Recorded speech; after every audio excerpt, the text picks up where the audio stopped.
السلام عليكم إخواني أخواتي متتبعين أخبار مغربية. مرحبا بكم من جديد. هذه القناة تعتبرها القناة ديالكم. عندكم أي مشكل مرحبا بكم. طرقوا التفاصيل. الرأي ديال المدرب إشبيلية في يوسف النصيري، أول مرة كان جا المدرب تاع إشبيلية جا في رمضان، بحيث أن يوسف النصيري والعديد من اللاعبين المسلمين تما، منهم بونو، منهم بزاف اللاعبين كانوا صايمين.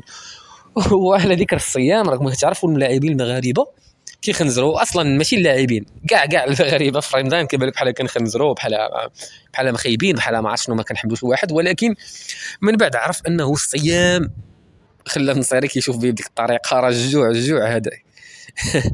قالها في واحد الندوه صحفيه، قال لك كونكور النصيري كان كيخنزر فيا وكنقول واش هاد السيد ما عجبنيش، واش انا ما كنعجبوش، واش ما قال لهم. ولكن من بعد من عرفت ان الصيام و اون بيرسون كي جون كتكون معصبه، صافي تقبلته.